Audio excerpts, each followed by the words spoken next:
Hello, YouTube land. This is Brent Son coming to you from Lexington, Kentucky, the Bluegrass State.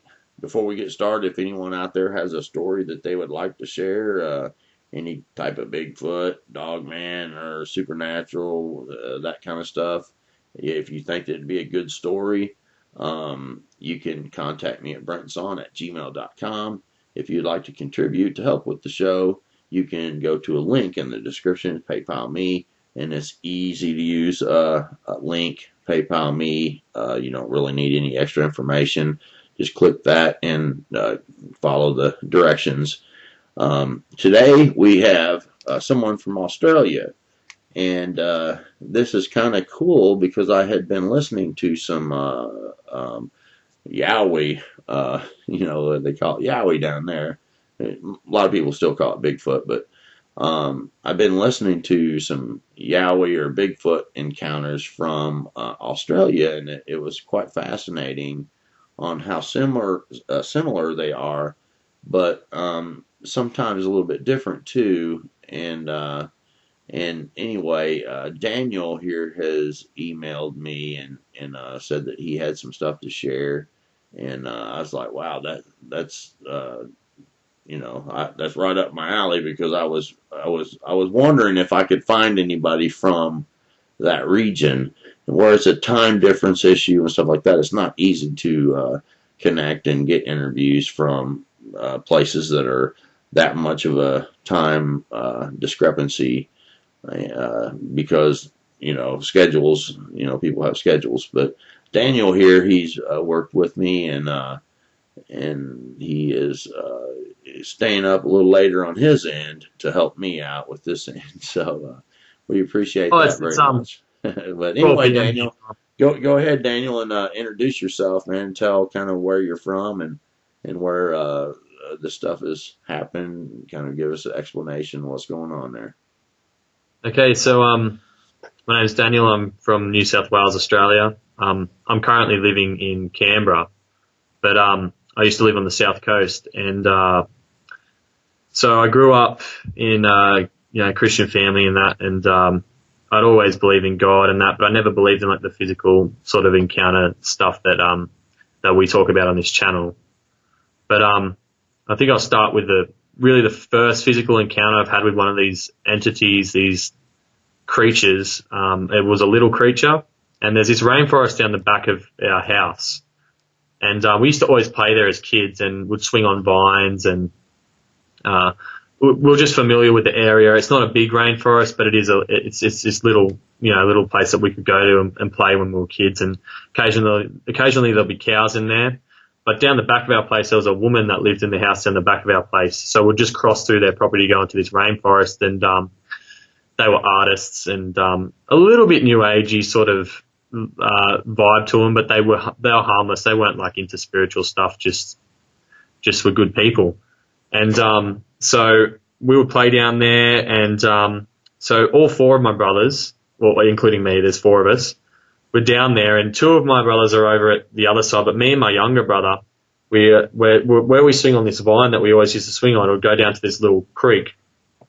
And so we were swinging on the vine, and then we walked down to the creek, and there was lots of dragonflies around, and in this rainforest, and we're just watching the dragonflies, and then this thing turns up in front of us, and it had flown like at a pace that's steady like this, but it was what I call a fairy, and me and my brother both saw it, and we were talking to each other going, are you seeing this? Are you like seeing the same thing I am? And it was right in front of us, and it didn't care about us at all. It did not even consider us, but it sort of looked like it looked humanoid, but it had like a brown sort of skin, and its face was not, it had like sort of a different sort of face to a human. It was mixed with a few other things. I couldn't really tell what it was, but we're freaking out. So we're just like in shock. But I mean, this isn't like in the distance. This is like right in front of us. So it was about this big, and its wings were a lot bigger than its body. Its body was probably about this big. I don't know if it's hard to see on the camera, but it's probably the wings were probably 4 times bigger than the body. But yeah, it just flew and didn't make a noise, which was very interesting. Where the dragonflies were making a noise, this thing didn't make a noise. But me and my brother were talking to each other, and my other brothers are just over the other, like not even far away from us, probably about 50 feet away from us, and they're doing something else, playing in the water. Anyway, so we're watching it just go in front of us, and it's just hovering above the water, probably about 1.5 feet above the water, and it continues, and it goes down the creek, and we just watch it go down to the creek into the long reedy reeds that are up further down this creek. But we said to each other, no one's going to believe us. We saw a fairy, like they don't exist. Wow. And we're like, and my little brother said, don't tell the other boys, they won't believe us, they'll think we're crazy. And he's only 9 at the time, and I think I'm about 12. And I just couldn't wrap my head around it. And we told the other boys, I go, look, it was just a dragonfly, guys. Like, you obviously seeing things. But Sam, the second oldest brother, the one down from the oldest, he believed us because he could tell we were very distressed about it, what we'd seen and what we described. Where my oldest brother, he just dismissed it and didn't believe it. But we came back down later, and we went to another part of the rainforest to try and get to the reeds to see if we could see anything.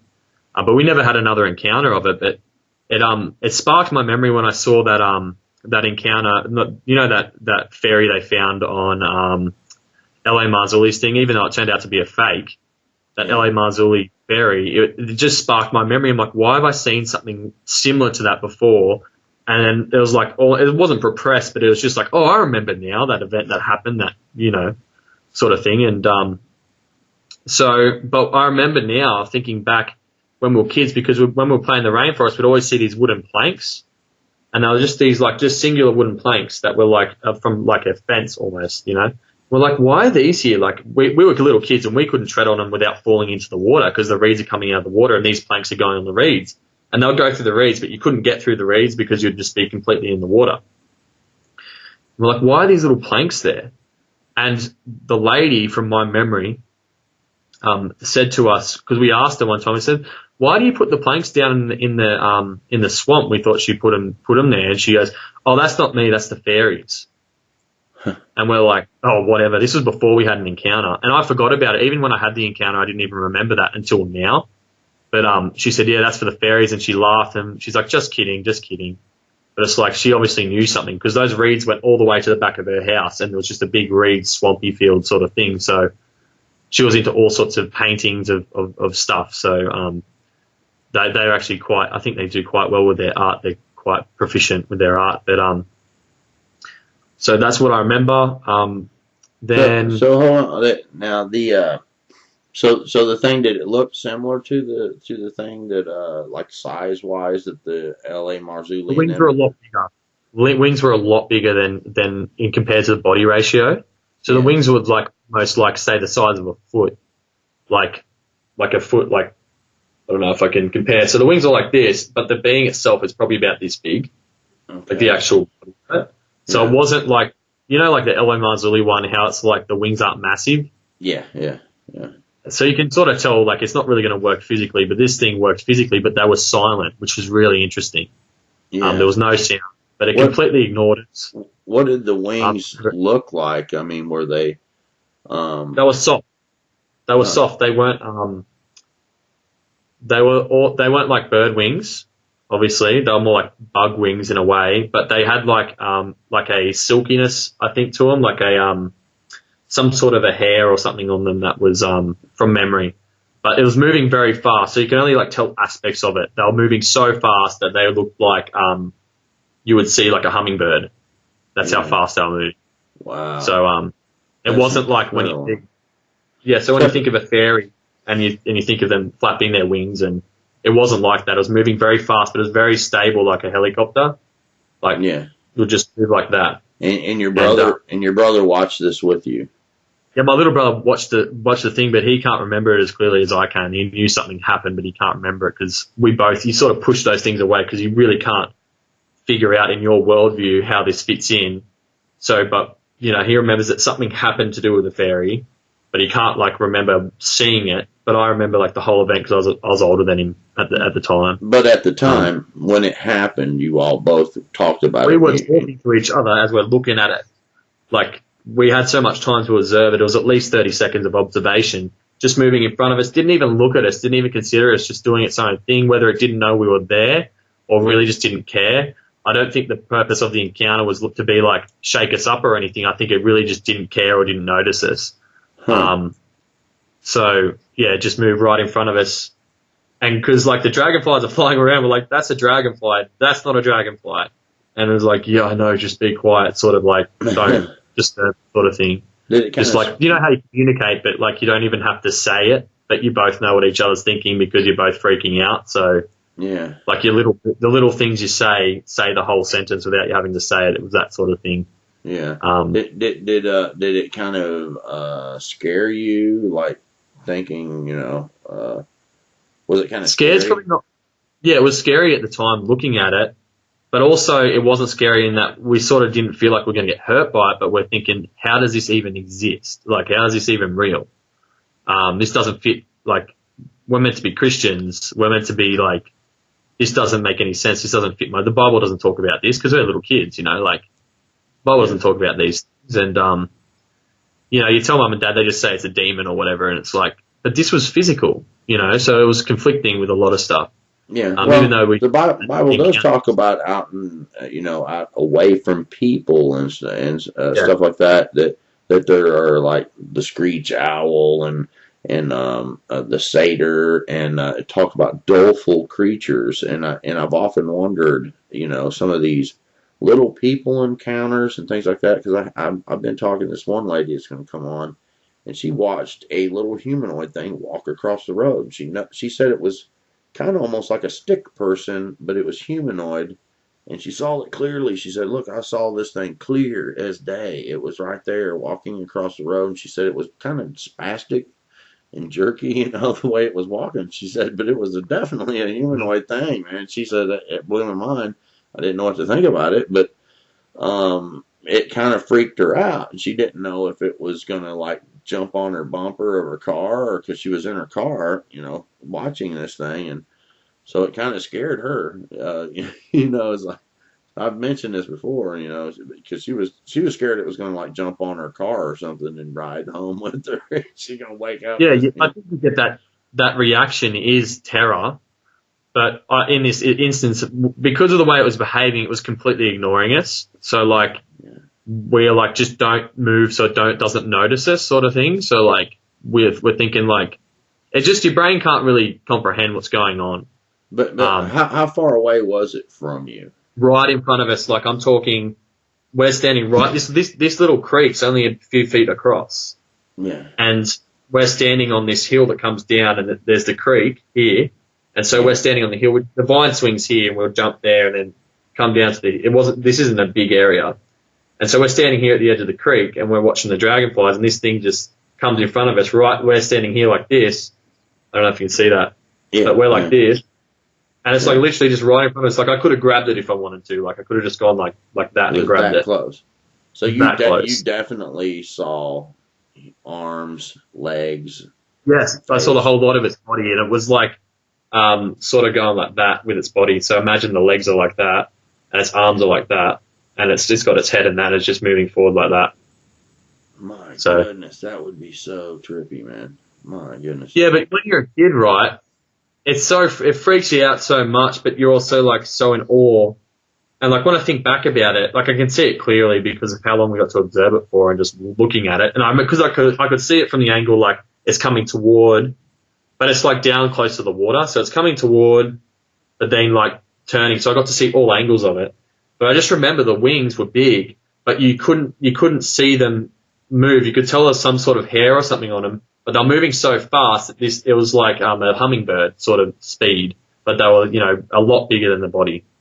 And it was pretty. The wings were pretty to some degree, but the body of this thing was not pretty. It was very like the eyes were black, and it was like it was. All of its skin was like browny grey, like, and it looked like it was just this disgusting. If you think of like the movie Don't Be Afraid of the Dark with the little people, I think that's what it's called, with that Australian actor in it. there's all these little people that try and get this girl. Similar look to that in the skin tone, but its body was like humanoid, more humanoid-like, and it wasn't like crouched over or anything. It was very like that sort of a normal thing if a human was doing the same thing, but there was different aspects to like the jaw and that were different to a human, and the eyes are like these little bulgy little black things. But when I looked at, like, you wouldn't want it to look at you, you'd probably get really scared.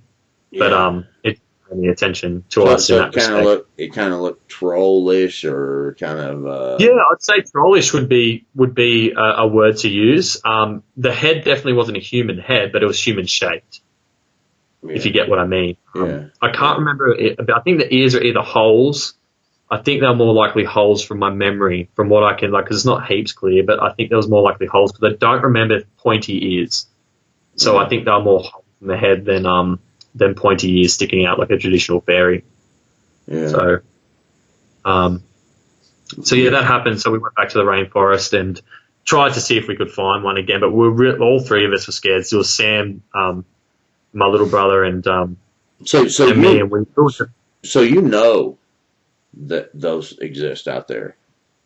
Oh, I know that they exist, and there's in that same rainforest is where I've had recently, like this year, had Bigfoot encounters with my brother, and my oldest brother, and it just started to click that this is obviously an area no one goes, and we were the only ones going there, and it's just a little small rainforest, man. I'm talking like, probably 200 meters by 100 meters. Like, it's not a big area. But it has like water supply, it has a lot of coverage. It's quite dense in some areas. But yeah, so it's just interesting. Yeah. Yeah. Yeah. That is really interesting. Just the creepy things. Yeah. I've gotten some stories on little people and things like that. And I had one guy that, he encountered a fairy, and, he got a picture, but I couldn't tell. So I didn't even want to present it, and get the ridicule. It wasn't, you couldn't tell. You know what I'm saying? So it's hard. No sense in presenting a picture that it's not even convincing to you, but he was convincing when he told me. So very fascinating. The thing that annoys me, people are like, oh, you have a smartphone. I can tell you right now, those things are designed to like take pictures of people in normal lighting situations. They're programmed to take pictures of people. You go and put it up against like a bush in dark light, in not the right lighting. It is very hard to get like a mobile phone, or even most cameras that aren't used for low light stuff. It's so hard to get the picture to come out clearly. And with your taking fear, like, what do you think's going to happen? Yeah, and a lot of times too, like with the Bigfoot encounters and stuff, if you get out a handy cam or a phone, it's going to focus on the nearest stuff. And most of the time, there's stuff in between you and the creature, so it's going to be blurry. It's going to be a blob squatch, and that's one of the reasons. They're not going to come right out in front of you and say, "Okay, I'm going to pose and be still here, and get a picture of me." Patterson Gimlin footage, that was some good stuff, man, and it's real. So there are films and pictures, but everybody still finds a way. I never used to believe Bigfoot because my brother was into it and he'd never seen anything. So later on in life, when it came to the approach, because I used to watch the videos on YouTube and be like, look, this is ridiculous. Like, a lot of these could just be shadows. It's so hard to, like, you're zooming in on like 3 pixels and like saying this is a Bigfoot. And so I was very, very anti Bigfoot, thinking, look, it's just a distraction. Like, do other stuff with your life. Like, come on. But until I started having my own encounters, and this is like recent this year, I didn't believe it until this year when I started having encounters. And also, actually, my brother's had an encounter before I did. I wasn't there. And I'll tell this story because this is how it leads into me understanding these things. Yeah, start with his then. So what happened was that we have bonfires in our backyard. Now, this rainforest is like, as I said, like really close to our property. Like, you just walk through the fence of the next door neighbor and then you're there. Like, you hop down over their road and you're in this rainforest. So we're having a fire in our backyard, and we've got about an acre of property, half an acre in this block where we had the fire. And you can see down across the road, down into a tree line that goes between that road, between the so you got the rainforest, the road of the neighbours, which is down the back. Then you got this tree line, then this other property than us. But since the light of the fire was shining, there was a bonfire, you could see all the trees lit up and everything. And so, you know, they were talking because it was a common conversation with my older brother, you know, about Bigfoot and stuff. Because some of that really convincing pictures started turning up on the internet with those different projects where they actually got good photos. So it was becoming more convincing. And anyway, what ended up happening was, my other brothers didn't believe it, but he was the one who did. But what ended up happening was, I think it was Sam. He saw over in the distance these two big eyes. He's thinking, is that a possum? How can their eyes be so big from so far away? And he saw that right next to each other. And I think they either saw the shadow of it or something. This is obviously I wasn't there, but I don't know if they turn up because you're talking about them, but for some reason there seems to be some link with when you start talking about these things, they turn up.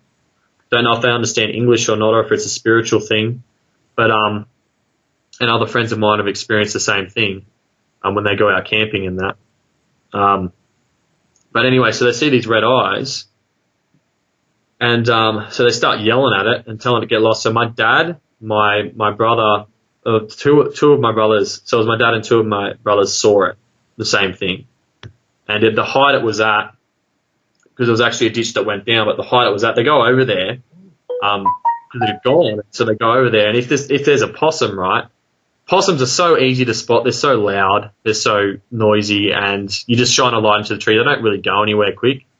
So that's the only thing could really be if it was anything. But the eyes were way too big at the distance for it to be a possum eye. But they're like shining red from the light of the fire, which is pretty hectic. I mean, from that distance, I don't understand how the light of the fire could light eyes that far away. Now we're talking maybe 60, 70 meters, which is I don't know how many feet away from the fire, maybe at the most 75 meters, but that's a long way for the fire to actually light up an animal's eyes that's down over a hill, like descending. So anyway, so they went over there, but when they went over there, when it had gone, so they were scared, right? It had this disgusting stench there, and they could see where all the grass, because the grass never gets mowed there, the grass had been pushed down, like it's something big had just been standing there, and they figured from where they saw the eyes were at and where the grass was, where it was standing, it had to be at least 10 to 12 feet tall. Wow. And but the stench, he said it was unbelievable stench, like rotting flesh and like all this stuff mixed together, and there was no dead animal around there or anything, and it just stank and was putrid. And so we had 3 witnesses seeing the same thing, and then both smelling the smell. So so I can say that was like a encounter that they had. So it started making me think, oh, maybe this thing might be legitimate. I'm not going to discount it now because my brothers have had this experience they can't explain. Even though they're saying it's that, I'm not going to discount what they've said because that's their testimony. I can't be like, well, that didn't happen, because they said it did happen and they were there, I wasn't. Yeah. So I started just trying to think if there's anything in between this one that happened. I had a whole lot of UFO experiences, but they're not related to Bigfoot. We'll stay on the topic of Bigfoot. And it seems to be our town is very active with all this stuff. Our area, Aboriginal sites and that, it's all very, very active with this kind of behaviour and this sort of stuff that people see and they don't talk about it. Everyone's familiar with it, but no one talks about it, or too scared to talk to somebody else about it. Or they just put it on the shelf, and they go, yeah, well, that sort of stuff happens. We don't know what it is, blah, blah, blah. Yeah. So what ended up happening was I started working as a security guard at this caravan park in the area where I live. And it's probably about 15 minutes drive from where I live. 15, 20 minutes where I'd work. And I'd work the Saturday and the Sunday nights. And so what started happening when I was working there, I started hearing stick noises, like somebody following me around with a stick, like clacking a stick together. And this, I was working till 4 a.m. in the morning, so I'd be by myself. And this started happening. And I thought, maybe it's, just a demonic thing, or it's just something, someone playing a trick on me or something. And so it was following me around, and so I started, and I always hear this barking in the background, right? So I had these stick noises, and I told the other guard, and he said, yeah, I've had the same thing happen when I was working there. I'd hear stick noises, and I'd see stuff move, that I'd see people walking and go after them, and there's no one there, that sort of stuff. So there's obviously some other stuff going on, but I really felt that the stick noise was being projected at me. And so anyway, so I'm going around the park, and I get to one spot. I was actually listening to one of your episodes. I can't remember which one it was, but because you just get so bored at night, and so I'm sitting there, and I always hear this dog in the background barking its head off, right, all the time.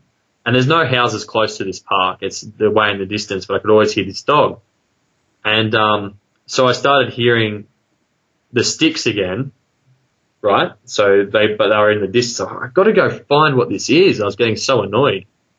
And so I start walking towards it. And then the barking, right? The barking ended up being right in front of me. I walked down this street. Actually, I was led away by the sticks, but the barking also started sounding like it was in the park. So I'm like, is this dog in the park?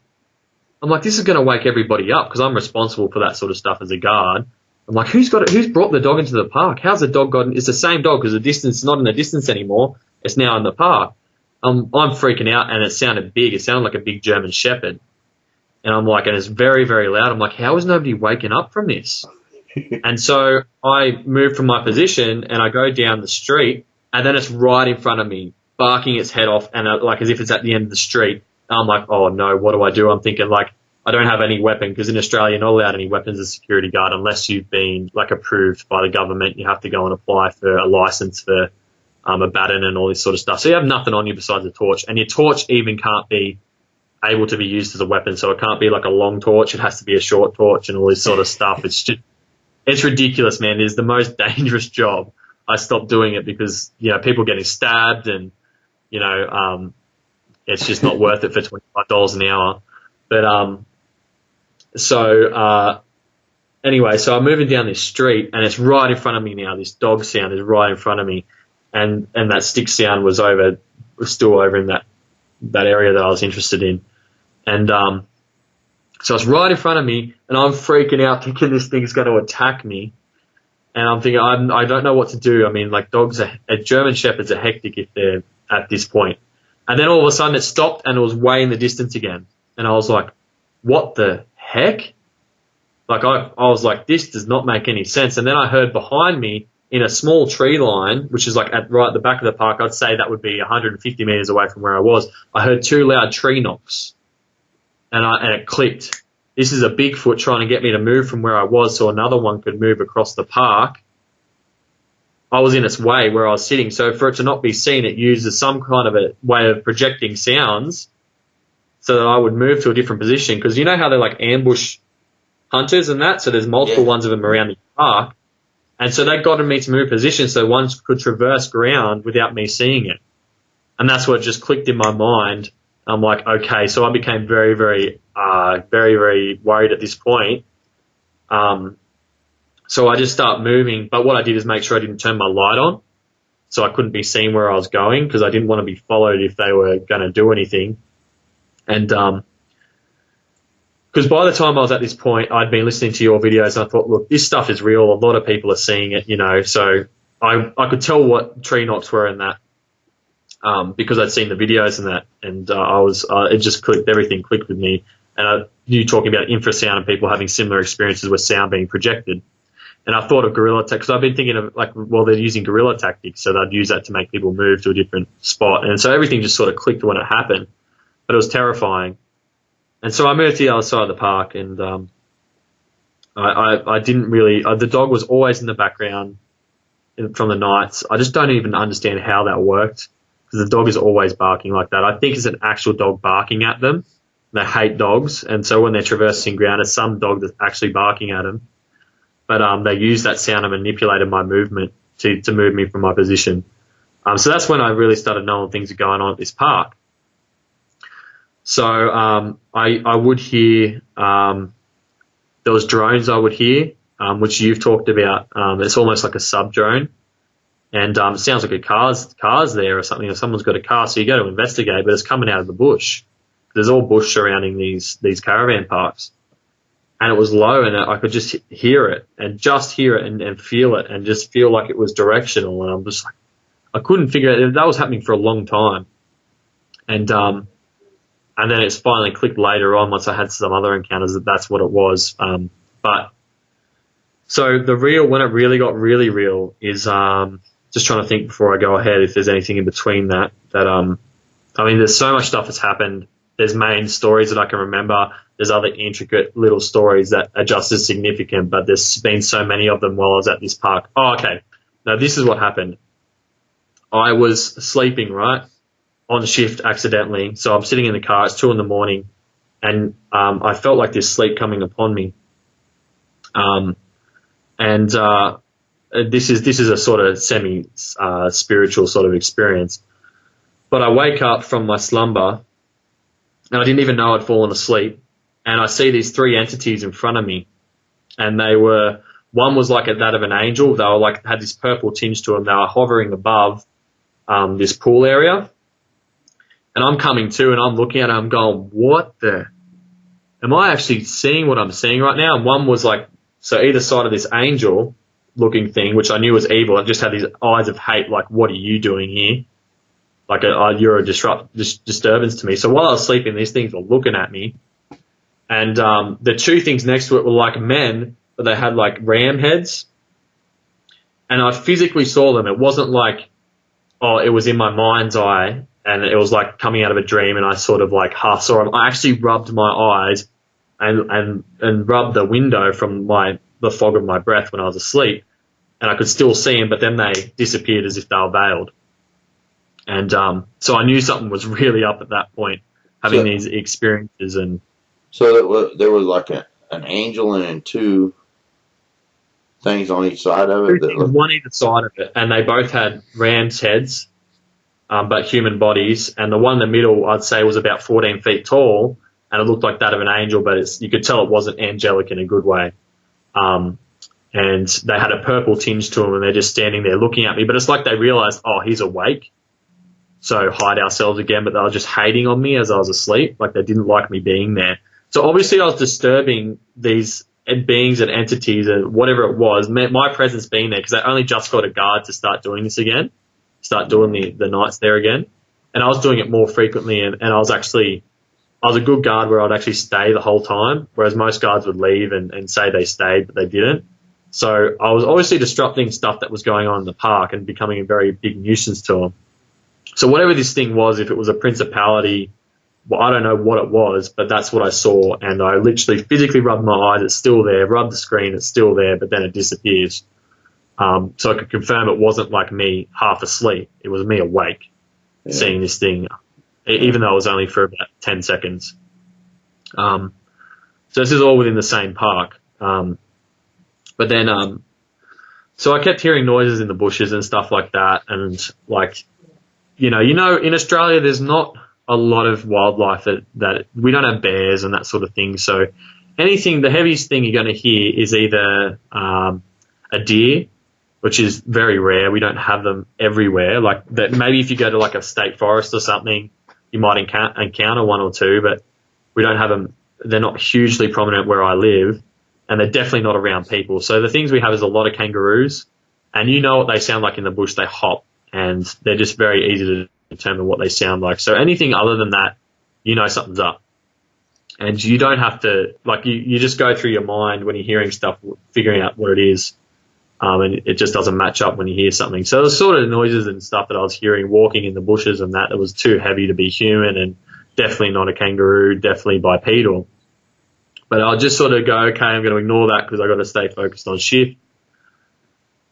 Anyway, so one night I'm walking on, like, because it's a very nice park. I mean, there's like $11 million put into this thing for an upgrade. So it's like all the pathways are really clear and nice, and there's this pond that goes to the middle of the whole park, and there's jumping pillows and all this stuff. So I'm walking on this path, and there's all the cabins, like the brand new cabins, but there's like this waterfront area, and there's water in between, and then there's the bush.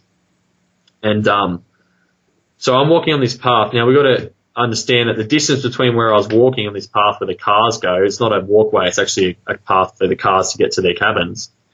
The distance from the bush going across that little pond, like water gap, and there was a camping area that was in between me, then the water, then the bush, right? So I'm on the road. There's this camping area, which is quite a big area. Then there's the water and the bush. The distance from me to where this sound would have been coming from when I was walking would have been easily 50 to I measured it on Google Maps. I think it was 60 to 70 feet. So like it's a fair amount of distance, especially having water in between for sound to travel. But I'm walking and I could feel the footsteps in the ground of the pavement through the water in this distance. I could hear it in the bush. It was crashing through the bush. But since this is like 12 o'clock at night and everyone's asleep on this, it wasn't a busy time of the year. You know, being extremely loud. I'm like, are you serious right now? And so I go up to the camping area, which is right next to the water, and I can feel it. It doesn't know I'm there. And it's just like, doosh, just crashing through the bush, and I could feel it like thumping through the ground. But then it realized I turned my torch on, and it realized someone was there, but it doesn't know if I know it's there because they're so used to being concealed. So I'm standing there with the torch on, and then I just pretend like I've turned away. So obviously it can see me, but it doesn't know if I know that it's a thing. You know what I mean? So then it starts trying to move without being heard, like a person would if they were treading like in a house, like a thief, like trying to like put their foot gently on the ground. But when it would do that, you could hear its whole leg moving through all the brush, because in Australia our brush is very thick in the bush. You could hear the whole leg, and how long it took for the leg to move and lift and pushing through all this shrub. It was so loud. When it placed its foot, you could hear everything snapping underneath its foot slowly. It's like just an incredible amount of weight behind this thing. And then it would move its other leg and do the same thing. I could hear this thing trying to creep and still get where it wanted to go. And then I shone my torch again, and it stopped. And then I shone the torch away. I started walking away just because I was basically seeing if it could see me. I was testing if it could see me by me moving away. So it could see me, but I couldn't see it. But this thing was heavy, right? So it was far enough into the bush that I couldn't see it, but it could see me, because obviously the area I'm in's open. I have a torch. You know, they have great eyesight, these things. And so I turn away and start walking just slowly, as if I don't consider it what I've just heard. And then it starts trying to move again, and you could just hear it going through, like, just really, but even slower this time, trying to just really creep. And it was just, I couldn't believe it. And so I moved on. I kept walking on. I go, that was, I mean, this is like 3 minutes of observing it and knowing, being able to reference it against everything I've heard, and knowing that this thing is definitely what I think it is. It's bipedal. It's extremely heavy. It's intelligent. It's reacting to the way I use my torch and everything. So anyway, so I continue throughout the night, and I was pretty excited because I'm like, okay, I definitely know they're real now. Like, I've actually had an encounter with one now that's legitimate. Even though I didn't see it, I didn't need to. Like, they're extremely hard to see anyway, so I wasn't expecting to be able to see one. But I'm like, okay, so there is activity in this park. I'm not crazy. And so I go around, and then at about 4 o'clock in the morning, I go up to my car, and I'm looking under it for leaks, because the car park's right at the other end of the park, at the top of the park, and it sort of descends down into the park. The park is at this lower level. But this is a big park, so I'm at the other end of the park. So I'm hearing that dog in the background again. I'm like, oh, he's going off again. And so I'm under the car, and I felt like this feeling like I was being watched. And I'm like, what's going on? And then I hear this ungodly scream. I mean, I can't even describe it. It was like human mixed with like an ape mixed with like 3 tones of pitch at the same time, but it was in the distance, right? This wasn't near me, but it was in the distance, but I felt like something had shifted, like I was being watched. And I could hear it just absolutely screaming at this dog, right, in the background. And it was horrific. It was like, all I can say is that it sounded like a monster. It was like, I can't even describe it. And it was horrific. It was like tritone, sounded like a human, but also sounded like an ape and a lion mixed together. And it was just high pitch and low pitch together, and like a screech and a yell together. It was all these things in one. And it just was going off. I mean, it wasn't just once, so I started heading down the directions to hear it closer, right? But it was also making these yodel noises too, like these like sort of noises that you hear Bigfoot do, but it was higher pitch and like inquisitive as well. But it would mix those in as if it's telling somebody off, like having a go at somebody, and then go into the scream. So it'd do the yodel into the scream and then come into yodels and into screams again, way in the distance where this dog sound was. Anyway, so I come up along the side of the pool and I'm just listening, and it would stop for a bit and then start again. I'm listening to this thing in the distance. I'm like, man, this is unbelievable. And then next to me in the bush, this thing, because I was like, that yodel sound though, like I've never heard anything like it. Then next to me in the bush, this was, probably about 30 to 40 feet away from me, not even, probably 30 feet from what I measured. It was within that range. It was right next to me. So we got the main road. That was the same road I was walking on, but it was further up where this pool is and that. And I'm on the path, which is next to the road, and there's these shrubs. So there's the bush, the road, and then shrubs, and just below is the path I was walking on. So the shrubs are like, my headline's coming up like this, and it's coming like in line, so it's like an open area. Bit hard to describe, but basically it was just this road that was on a hill, and the bush was at the top of the hill. Road was on the hill in line with the bush, and I was down lower. There was shrubs dividing, which plants dividing this walkway that was down lower. But I got into the end of the walkway where the corner of this bush was, and the road was in between us, but the distance is only about 30 feet to the bush from where I was standing. So I heard the yodel directed at me from this other one right next to me, and it was loud, but it wasn't aggressive. It was like inquisitive, like trying to get me interested. But when it did this yodel to me, I felt something splat all over me. And it was like I wasn't afraid because this thing wasn't aggressive, but it made me feel like the sensation of adrenaline without having adrenaline, and like fear on the outside of me.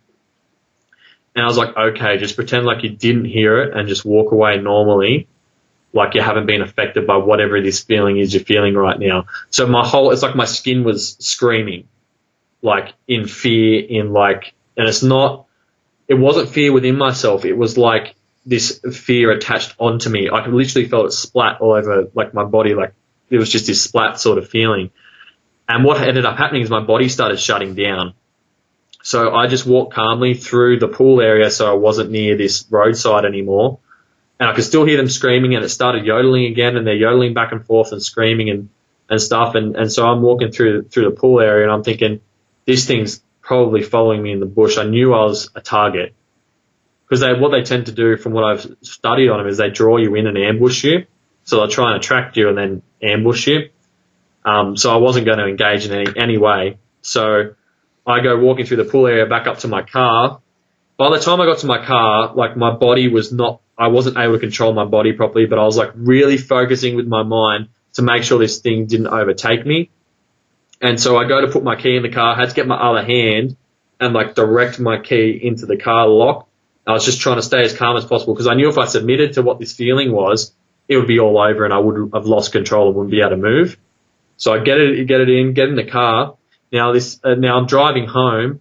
This feeling was all over me. It lasted for about 6 hours. So I only slept because I had another job in the morning. I only slept, I think it was 4 hours. And because I worked with my brother in the morning cleaning. And that feeling lasts for about six to 8 hours, the same feeling. I was terrified. I had dreams. I went looking up all owl sounds and everything, trying to find what the sound was, just trying to stop like this feeling from overcoming me. but it was in my dreams. I had the same feelings. I dreamt about Sasquatch. I dreamt about that whole event that happened again, and the feeling stayed on me. It was like this physical thing on me for about 6 to 8 hours. And then I told my brother about it, and it had started to decrease, but I said I still got the feeling all over my body from this thing, but it was like it was centralized on my chest. Somehow this sound would like splattered onto you. And so yeah, that was that. And then I told one of the guys at the park the next night, a friend of mine at the park, I said, look, this is the experience I've had. I know he's had experiences with Sasquatch. He admitted to me when he was camping, you know, them walking around his campsite when he was camping years ago, put it on the shelf. But I said, look, for your kids' sake, don't let them go near the bushes. I said, because this thing was trying to lure me. I said, don't let your kids go near the bushes because apparently these things like kids. He said, okay, I'll tell them. I won't tell them what it is, but I'll say just stay away. Is this the brother that had the Bigfoot encounters that did No, that? sorry, this is a guy in the park. This was a friend in the park. Okay. The next night that when I was doing my patrol, I was talking to him. And I've known him for quite a while because he would come down frequently. Did he believe in Bigfoot? It terrified him. He does believe in it, but he didn't want to hear what I was saying. And he came up with his excuse. He said, oh, well, look, there had been reports of hobos in those bushes, so it was probably hobos. And I knew that was, I believed him, but I realized later that was a lie he'd made up to put his mind at ease, because I talked to the park manager and he said there's never been any such claim. No one's ever said that. Because he said to me that they'd even told the park managers and blah, blah, blah. So he was trying to put his own mind at rest because he's so fearful for these, you know, he had a group of young children with him up to the ages of 12, 13, from 5 to 13, probably about 5 of them. Anyway, so he told them, look, there's hobos in the bushes. Don't go near the bushes by yourself at night. You know, there's just people that don't want to do you good. And so anyway, these kids are there that night before I got there, the next night, because I think I worked 3 nights that week because I worked the Friday, the Saturday, and the Sunday. So on the Friday, it happened to me. On the Saturday, I told him about it. And on the Sunday is what happened next. So these kids were at those jumping pillows. Now, the jumping pillows were, they were 100 feet from the tree line because it went up and there was like this reserve area for extra campers and that.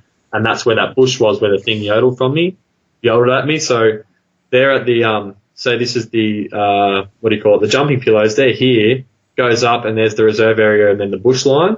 But I was over, I was over this side of it here, where that's where the road was, if that makes sense. But anyway, so they saw from because it was almost dark, but it was still light. Like the time of year it was still light at 6 o'clock. And they saw these 3 figures in the bush, and they saw a light, and they thought they were hobos in the bush because of what their dad had told them. But what they said they did is that they made 2 loud knocking noises on the trees. They were hitting the trees. And they would duck down. The kids shone their torches over there, and all they could see was black figures. Now, when they came to me and told me the story, these kids, they weren't thinking anything of Sasquatch. I asked them questions like, because I sort of been listening to 411, David Pilates, on like how to ask people questions without leading them to a conclusion, like preluding their conclusion.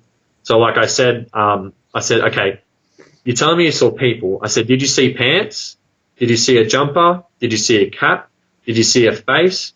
They said, no, we just saw black people, like figures. Like they couldn't say anything, but they saw these black shapes that were shaped like people and ducked down when they put their torch over there, right? Now, nobody ever uses this reserve area. It's used for like stuff in the park that is junk and people chuck it there. And, but they said what ended up happening was they were hearing banging on the trees. Now, their own mind was playing tricks on them with like, they would look at something and think it was a face. And when we got up closer, like, oh no, that wasn't a face, but I thought I saw a face, but I didn't. But I did see, we all saw the 3 same figures, and there's about 5 of these kids that saw the same thing. But what I believe were Yowies were doing, they said the trees were being shook like this. So they were trying to lead the kids up to the tree line to get them to come over. And the kids were scared because they're thinking these hobos are going to hurt us. But they crouched down and started shaking these little trees.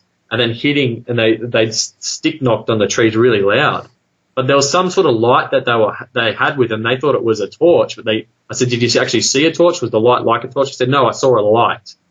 So you know how there's like orbs and stuff that go around with these Bigfoot? I'm thinking, well, maybe it's something like that. But yeah, so that even freaked me out even more about this situation. I'm like, this is serious. We got kids going around at night. These things are, ambushing this area and trying to call kids, like get kids to come over to them. So what I did is I talked to the park ranger and I asked him, I said, look, there's been reports of hobos in these bushes. Can you go and check and see if there's hobo presence there? And he got these people to check, and there's been no hobo presence ever, no evidences of fires, which they can be evidences there for years, especially with rocks and that. No evidences of rubbish, tarps, ropes, nothing in that area. And it's a small enough area that you can search the whole area. Yeah. And so that's when it really, to me, that confirmed that he was lying, that there never was a case. It would have been written down if there was reports like that, especially with all the kids around. And where human activity is, there's going to be rubbish, I guess you call it in Australia. There's going to be trash. There's going to be wrappers. There's going to be tin cans. Or there's going to be evidence of fires. Humans leave a footprint, when they go places. You got to clean stuff up, That's why any place where there's been camping going on, there's people hired that clean stuff up because that's just a fact. Humans leave a serious footprint, and it's usually something garbage included, So, well, there's always cans or something like that that's going to be there because they have the fire, have a drink, or if they're a hobo, they're going to have collections of stuff that they use to make their bed. They're not just going to be sleeping on nothing. So, any questions about that? Yeah, well, one of the questions, I think it's really interesting on the, you got hit with something that started physically hindering you, and it felt like something splashed on you. That is actually really intriguing, because I've been talking about, I think these things have abilities, and then I compare it to times in the scriptures where people were smoked with weariness or smoked with the spirit of fear, even, because sometimes you'll hear people say, I just got this fear feeling that come on me, or smoked with blindness, and I looked at some of the effects that were. One of the effects, like in that Sodom and Gomorrah story, was that the angelic being smote them with blindness, but the effect of it was that they wearied themselves to find the door. They were physically hindered in same experience. They were physically hindered to where they were trying to get to the door, but they were physically just not, ready to do that. And, so I hear when you're saying that it felt like something hit and it stuck on you. That's really interesting. Almost a mantle of some type or something, Yeah, almost like it was like a blanket, but it felt like it was like splat is the right word, because it felt like it was like a literal and then it affected from a central source, but it was from the sound that this thing was making. Whatever it's done with the sound, or whether it's like some other thing it can do, it splat onto me, and it wasn't fear within myself. It was like my body was reacting in a state of fear, but it wasn't even adrenaline, because it wasn't the normal way adrenaline works in fear situations. So it was like me fighting this physical thing coming upon me, and it started shutting my body down from the outside rather than from the inside getting afraid and fear. I was trying to inside myself not get fearful to agree with this thing on the outside. So I knew if I agreed with it on the inside, actually started to really think about what's happening to me and let this thing on the outside, whatever this feeling was that felt like fear and was shutting me down. If I got fearful on the inside, I knew it would be over and this thing could get me. That's what I was thinking in my head. That's intriguing. I'll have to think about some of the other stories, because I've had other people explain similar things, but a lot of times I don't think people know exactly how to explain what they experienced. And like when you Yeah. were talking about that scream and how it kind of had like three pitches in it, it kind of reminds me of like the Tubian throat singing that's got the overtones and stuff, Yeah, you know? it's like that. Yeah, Overtones. yeah, but an angelic being, when you look at like in Ezekiel, because I'm not saying Bigfoots are angelic, but I do think that they're possibly hybrid from like Genesis 6 stuff. And some Yeah, people so say, do well, you know, the flood killed all the Nephilim.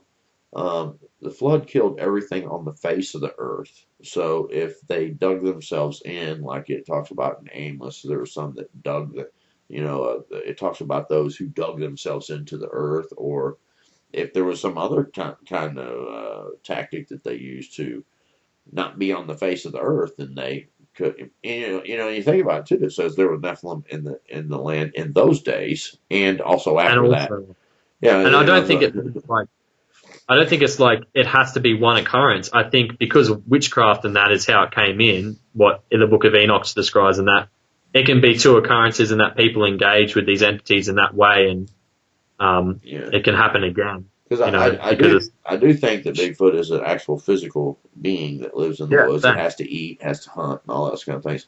But if it is a mixture with something else, then it would have some traits from the father side in the Yeah, genetics, and that would 100%. explain some of the stories when we hear them about how these things are able to use sound.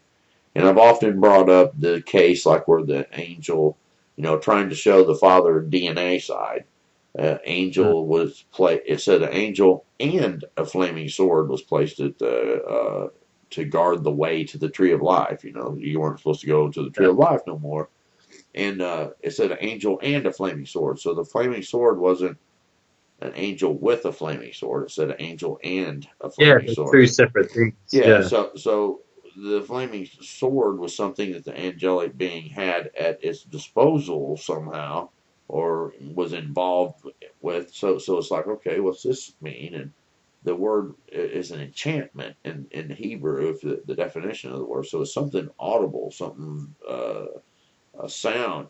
It has to do with sound somehow. And the magicians of the Pharaoh, the only two times that word is used in the scripture is with the magicians of Pharaoh when they throw their rods down and they turn into snakes. You know what I'm saying? So yep, there's some type of enchantment ability that is accessed through that.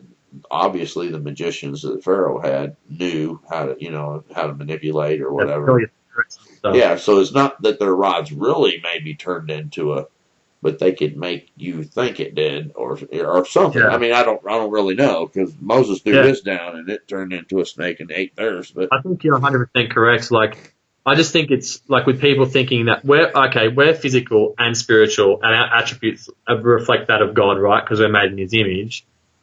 What I think is that these things, because they're an abomination, their vessel becomes made empty because they've broken the boundaries God made. So their vessel's empty. So then these spirits can go into them and possess them.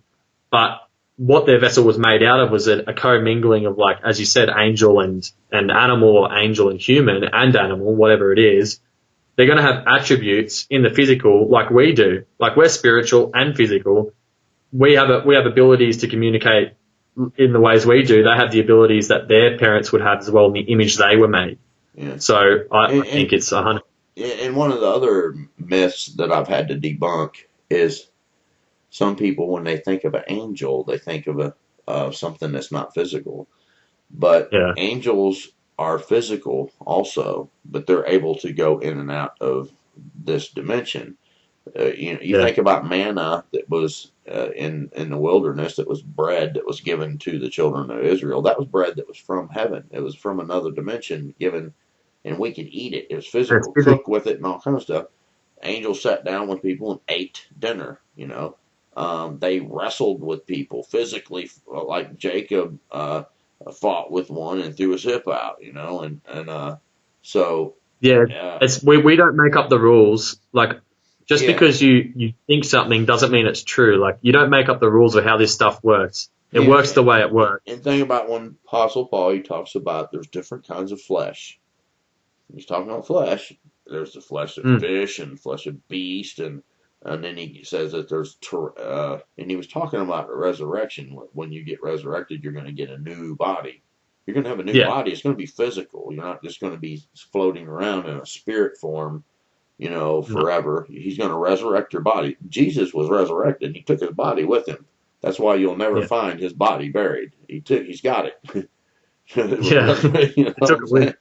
His body's not here on this planet. He left with it. And when he was seen, he had a whole, he went to Thomas and said, "Stick But he your walked hand through in my." walls, didn't Yeah, he went right through the walls, and he went up to Thomas and said, "Stick your hand in my side and see if I'm not flesh and bone." And he didn't say blood, because flesh and blood can't inherit the kingdom, but he was flesh and bone, so that it was a real body. And and angels have bodies too, the terrestrial and celestial that Paul talked about. And he said then God gives them a body as it pleases Him. So they have bodies. So, but I'm not saying that Bigfoot is an angelic being. I'm saying that Bigfoot is at least a possible mixture of an angelic and a human, or whatever they corrupted, whatever Look, flesh. think about, even in my experience, like, I had those entities turn up, right? And I saw angelic entities turn up. Now, in the same park with the same stuff that happened, there's obviously some sort of veil that's been torn, or just some sort of access to both the spiritual and the physical that's going on. So these things were bothered I was there and let me know it, and put me into a sleep so that I would, whatever they were doing while I was asleep, so they could do their stuff they wanted to do in the park.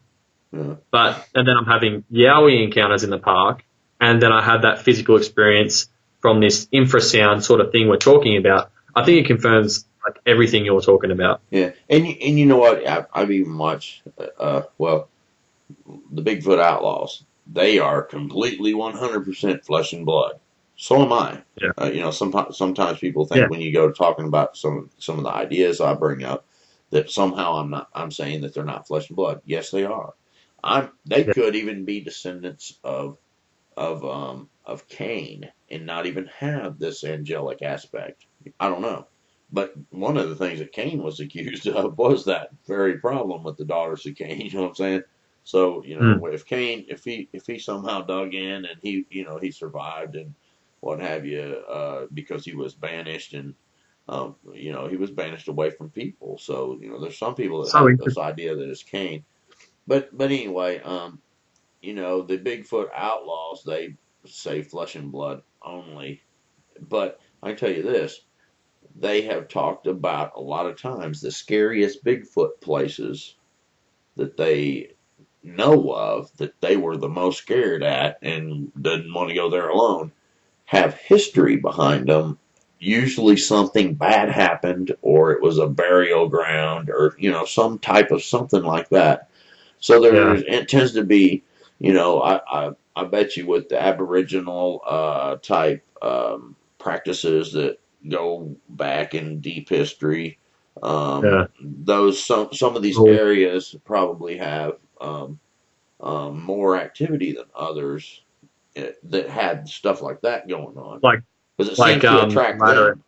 It seems to attract the Bigfoot 2 areas, and even Dogman stuff. But not sure. Yeah, 100%. Like, I think, like, that reflects, I think when we think of portals, we think that, like, I just think there's something that is part of the makeup of this world, and they're being abused. That's my personal idea, is that there's these places that this stuff happens and they're being abused. They can't just pop out anywhere. That's why there's hotspots, and that they're being abused, these portal areas, and where good entities would go in and out. I think also bad entities are using them for their own stuff as well. Just to go between the realms, but that's my own personal opinion. There's this one guy. He's a science kind of guy. He's if you can't see it, touch it, and stuff, you can't prove it. That's he's a really big time on the science part. But he was camping one time, and he said this thing opened up, and he said there was two little beings that came out of it, and they had these red eyes. And he said they were running at him like they were going to, eat him or something. He said, but these things had big red eyes, and they were little, like 2.5, 3 foot tall little The one that turned entities. up on the rock. Is that the story where it turned up on the rock as well, or something? And they were walking in the bush, and there was. It sounds similar to that story you told before. I think I've heard it, the one you're talking about. Did you tell this one yet? No. Oh, okay. And Just ringing a bell. yeah, he was talking about these little entity things, and he was asking, who he was, researching with about it, and he was saying these things, the little ones, are like these guardians of this, stuff, and they come out, not Bigfoot's not going in and out of portals. He wasn't saying that, but he said that somehow or another they're involved in with the areas that these Bigfoot creatures are at. And if you think about it, if their relatives are possibly angelic, then maybe their relatives would have an interest in checking in on them once in a while, see what's going on, or making sure they're still up on their infrasound skills, or I mean, who knows? Yeah. But I'm gonna have Scott Carpenter on here real soon, and he claims to have some footage of something like that going in and out of an area. He said it was like distorted, and he said that, but something came out of it and looked, and it went back in it, like a little portal area. And he's got some other footage that's really, really weird kind of stuff, man. And but anyway, that I know that there's a lot of people out there that don't like to even bring that stuff up. I'm not saying that stuff is even linked to Bigfoot for sure. I don't know, but there seems to be stuff like that goes on. Unfortunately, as an individual, you can't, because you weren't there and you're not them and you didn't experience what they experienced. Just because something's not scientific, as in you couldn't measure it at that time with the tools we have today, that doesn't mean it didn't happen to that person. So you can't discount someone's testimony of their experience because I just don't believe it. You have to give them the benefit of the doubt that they did see this extreme circumstance. You don't have to say, I accept it, but you can just be like, okay, I'll put it on the fence and go, like, that's a fair way to approach it. But to say, be definite, this doesn't happen, that doesn't happen. Well, when it happens to you, what are you going to do? And I've told some stories of stuff that's happened to me. I knew there would be people that didn't believe it and some that would. And look, I've got a few encounters that are crazy sounding, and it's like, look, I get it if you don't believe that, and it's okay. But I'm just telling it for the people who want to ponder the idea that this really happened, and people who has had similar things happen, they have someone to relate to. And after I did that, I started getting a lot of, over time as it progressed, I get all kinds of stories. There's things that go on in this world that are mysteries, and that's just a fact. But anyway, we'll put that to side now, and do you have any more encounters? Are you kind of progressing up to something else? To finish that whole park situation off, there was another park that I patrolled as well, which is right down the road. And also, just to confirm that they do travel over long distances. When I'd go home after these experiences, I went into the backyard and I heard one calling from me from the bushes, from that same tree line where my brothers saw the red eyes before. So I was out in the backyard doing my clothes. So I think they do traverse long distances, but I was out in the backyard by myself and it started calling out to me like an ape, but like a human, like trying to vocalize like a human. And it freaked me out because I'm like, okay, I've just had these experiences and that's happening. Obviously, it knows that I was that guy at that park. It doesn't just happen randomly. This is connected. Like, it can't just be random because it's not common for us to hear or see stuff in our backyard. Like, there's only been one other event. And then to have that happen, and that experience was for a couple of minutes in the backyard where I was putting my clothes on the clothesline. But to finish off the story of like the park experiences, another guard that I worked with, I was telling him about these experiences. Anyway, I worked at the other park, which is where he was working. I covered him for a shift, and I turn up to the park, right? And again, talking about them traversing and like knowing who people are and following them.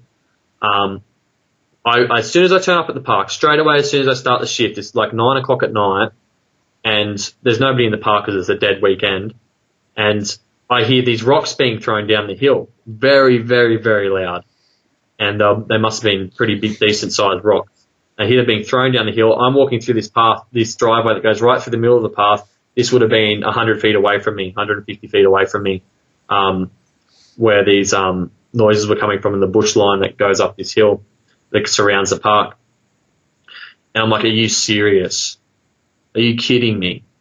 And it's just kept throwing and wanted to get, it was like it wanted to get my attention, but it was also telling me to get lost as well at the same time. So it was like throwing the rocks, and I go over there, and I have a really bright torch, right? So I heard it making footsteps, picking up the rocks and throwing them. It must have been about 10 of them that it threw to get my attention. But as soon as I go there, it stopped. And I heard it take a few steps, and I just put my torch on 1,000 lumens and was shining it on the bush. And I just started yelling out stuff like, get lost and I'm not scared of you and stuff like that. Then as I walk away, a few or three more, and just hitting down the hill and rolling down the hill. So you could hear them lob and crash through and then roll down the hill. And so then I start walking away. I was just really annoyed because there was about 5 minutes of me standing there hearing it move a bit, and then, so obviously wanted my attention, but also wanted me to go away. Just trying to say, hey, this is my territory. I know what you've been doing at the other park, disturbing everybody. That's what I felt was going on, because it was immediately as soon as I turned up. And then as I walk away and come back around the next time, this whirring like owl noise comes from the same area of bush, and it was like right in my ear, and it sounded like an owl, but it never took it never took a breath, and it never stopped. It went whoo, and just like kept going in my ear. And I'd walk to the other side of the park, and it would still be right in my ear. And so I was projecting this sound again, this sound projection right into my ear, pretending to be this owl-like noise, and it was really irritating. All I could hear, it wasn't like it was loud, but it would stay in my ear. And all I could hear was that while I'm walking around, this owl-like noise. But you could tell it had like a human-esque, like mimicking sense to it. Like the way it sounded was like it was an owl being mimicked, not an actual owl. But it would just, no breath was taken, and it just kept going right in my ear. And then it would stop, but then start again. So it wasn't like, you wouldn't, you hear like the owls go, hoo, hoo, and like it would just be like this constant drone. Then stop and then start constantly droning again.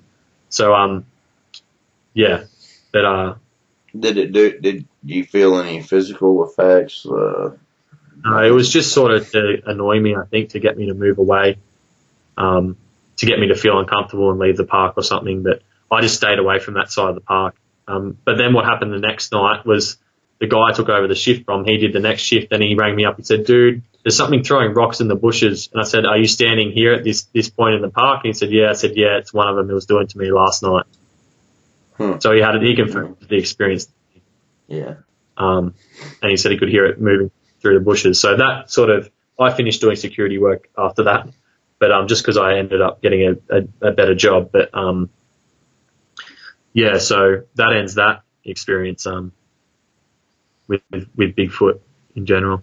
Oh, no, it doesn't. There's actually one more if you want me to share it, which is actually hectic as well. Yeah. It's up to you. Do you want to continue?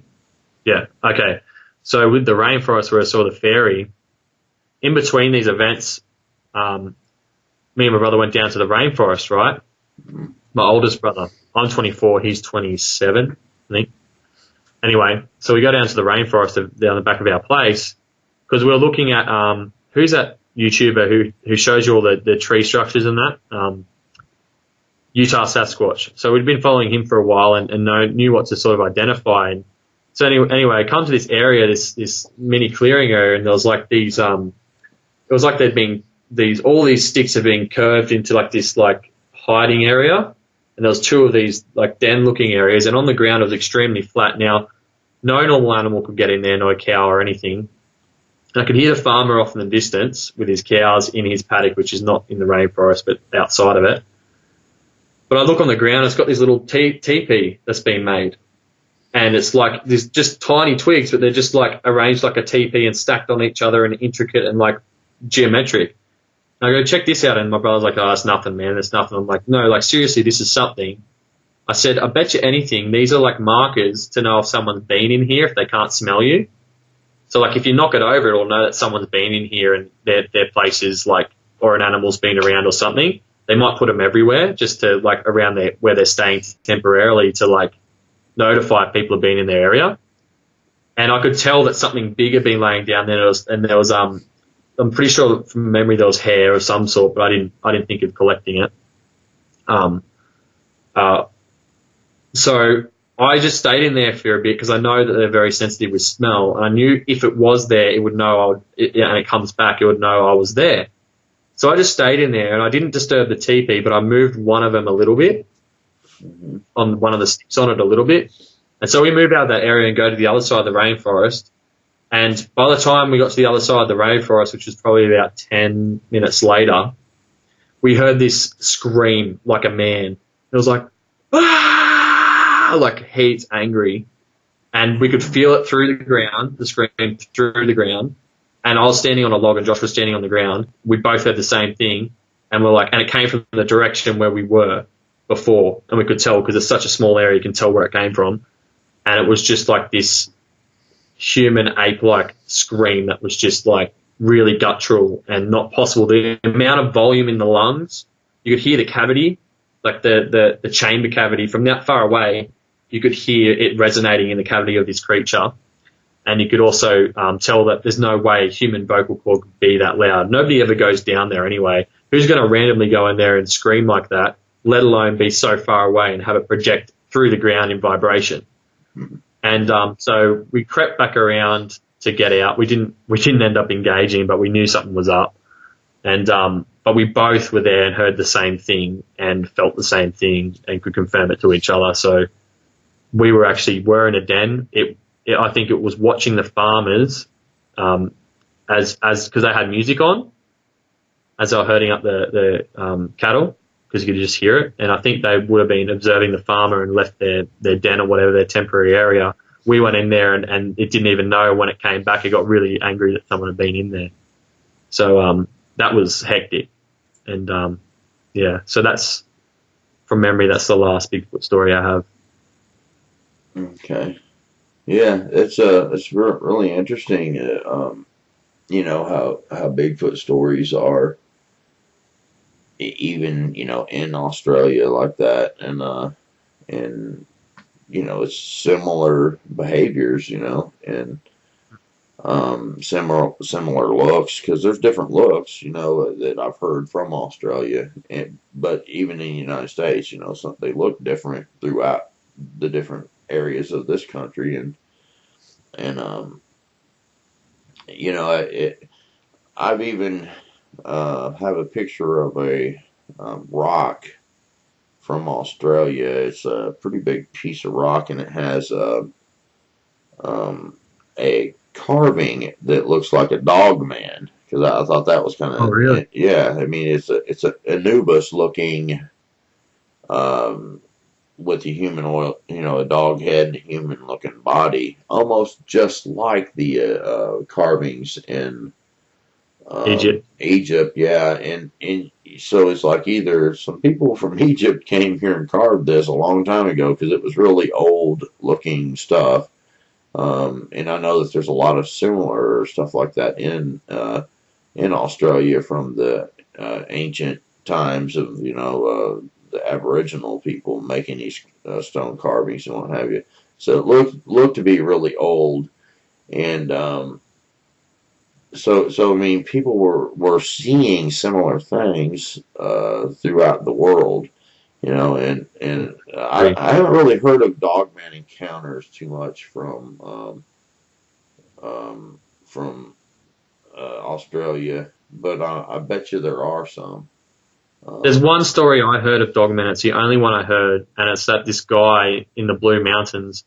Now, the Blue Mountains is a heavy witchcraft area, and there's a lot of practicing of all heinous things there pertaining to this stuff. And there's a lot of stuff seen there in the Blue Mountains, which is up at the other side of New South Wales. But so there's one story I heard about a Dogman, is that this guy had been listening to stuff on the internet, He was a hunter. He was this is from the story I heard. He was a hunter, and he went out into the bush to go and hunt these things. He said he'd figured out a way to hunt them, right? He ended up turning up back with his stomach was like ripped open, clawed open, and his head was completely removed from his body as if it had been pulled. And they found him like that, in that state. And it looked like a claw had cut him from down the neck down and filleted him open. And, you know, that's the only story I've heard of a dogman in Australia. And I was told by an American who had a friend, was on one of these Bigfoot channels, who had a friend in Australia who knew about the situation or something. So that's the only story I've heard of Dogman. If there's anything, you could probably find it on YouTube if you somehow got. Yeah. But yeah. Anyway, there's a lot of Yowie stories and from down there, and some really interesting. Yeah, they hide in trees too. There's one, if you want to listen to a really good one, there's one about an army sergeant. If you just go onto Yowie Encounters Australia, there's one about the army encountering them in Australia when the training fields. Yeah. And this thing followed them. You heard that one? Yeah, that one right there is my favorite one. Yeah, I'll see if I can find it, and I'll put a link or something to it. But yeah, it followed them for several days, he was saying. And he said and you know it's true when they're saying it. Like, you can tell they're reliving it as they tell it.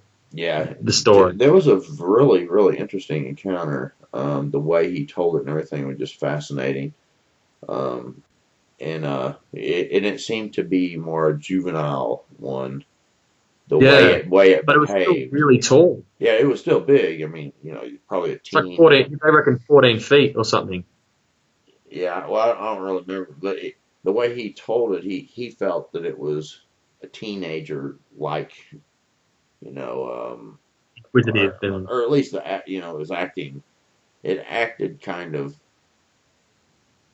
childish. He even used the word like it was retarded, kind of, you know, or something. Yeah. And so I don't. It would like be temperamental. It might not be politically correct to say that, but that's kind of that he kind of inferred that, and I think he even used that particular word. And but yeah, that was definitely an interesting one because it was following them and watching them, and there was all kinds of really neat little things that he was saying that it would do. So I can't remember all the details now, but I remember it's like, wow, that was my favorite one. I was for the edge of my seat listening to that one because it's close to home.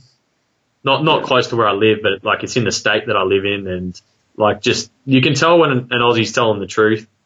Yeah. Like just the way they talk, because there's certain types of people in Australia, and it's pretty straightforward to know when people are telling the truth. I don't know if that's a way to explain it very well, but there's just those guys that I know, for lack of a better term, BS, and he's one of them, and a lot of the military guys are like that. Yeah. They're very straightforward in that approach. But I have a lot of UFO. I think because we've been going for how long have we been going for now? Now we've been talking for a while. So what we'll do is we'll let this be one episode, and then you can come back and maybe tomorrow or something like that, and we'll talk about UFO stuff and then your testimony stuff about you getting saved and you know, coming to a better place in your faith and stuff, because I think that's some really good stuff right there too. Is that all right with you? That's completely fine with me, and I'll let you know if anything changes tomorrow. But yeah. Okay. Everybody out there in YouTube land, I hope you enjoyed this program, and you know, if you want to share something, I'll leave my email in the description below, and it's brentonson@gmail.com. It's super easy to remember, and I guess we'll see you on the next video. God bless, and bye.